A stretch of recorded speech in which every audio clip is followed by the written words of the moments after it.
So ayan guys, ang gagawin natin ngayon for today's video ay magluluto tayo ng ube halaya. So request ni Ate Roda guys. So ayan, So yan nabalatan ko guys, na pala yung magluluto ube tayo guys. ng kalamay Tapos na ube. pinakuluan ko na para lumambot siya. Guys, Saka ginalatan ko natin na rin. gagadgarin. So ayan guys. Palambutin lang natin siya bago natin siya gadgarin. Ina natin yung ating nilambong na ube. Ayan ba? Ayan o, ayan siya. Huwagkan ko sa may langgana. Para lumamig. Para mamaya gadgarin natin. Tapos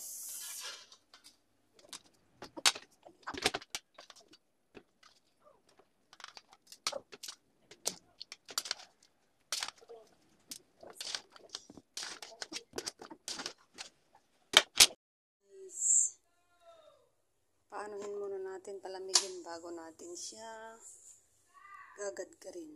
Yan. Maya ko na siguro gadgarin to guys. Mag-iihaw muna kami ng tawag dito, ulam namin na pork chop. At so ayan na nga guys. Sabi ko gadgarin ko mamaya pagkatapos ko mag-ihaw na magkatapos namin mag-ihaw ng ng tawag dito ng ulam na pork chop. So I changed my mind. Charot. So ayan, ginadgad ko na pala siya guys para mamaya na lang, lulutuin ko na lang siya. So ayan, for the gad muna ang person dyan.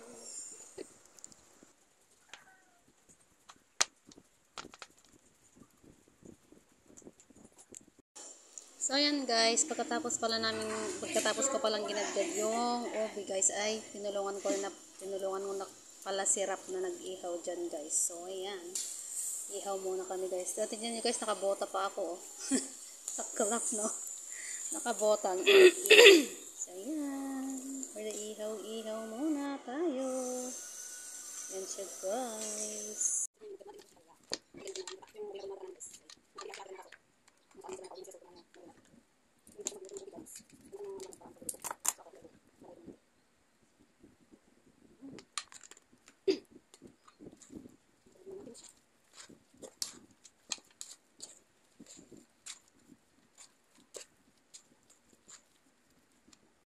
Yan guys, maglalagay tayo ng isang buong butter dito para sa ating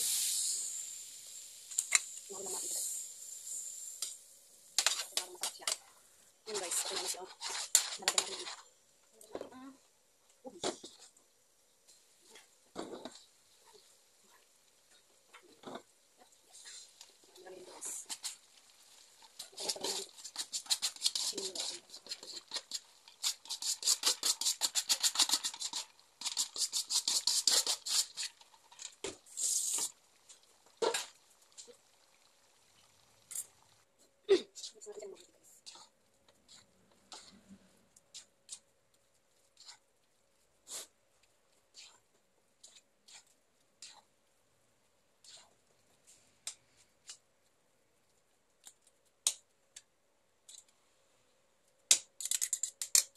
Maganda natin yung condensed guys.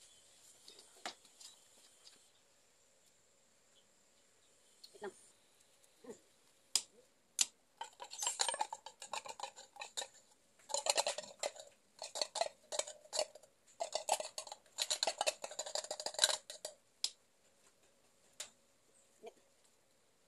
Palutin natin.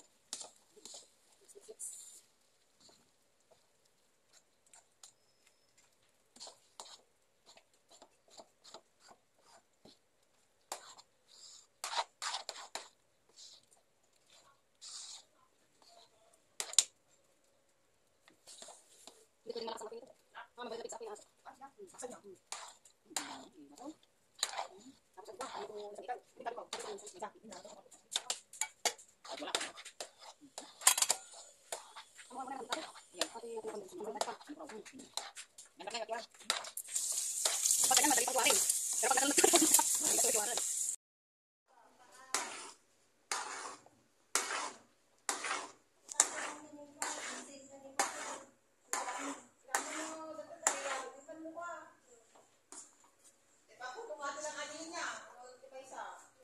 Malapit ng ang ating ubi.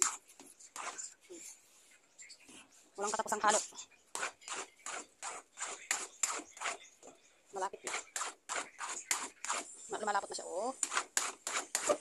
Mahirap lang mag-guys magluto ng ganito. Kasi hindi mo siya pwedeng ihalo. Dapat panay ang halo. Para masarap.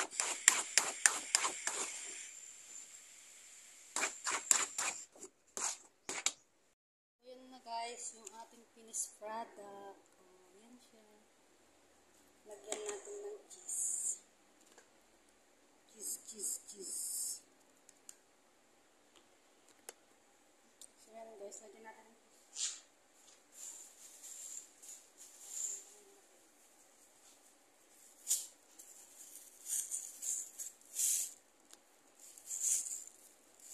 Dapat natin ang ating kamay.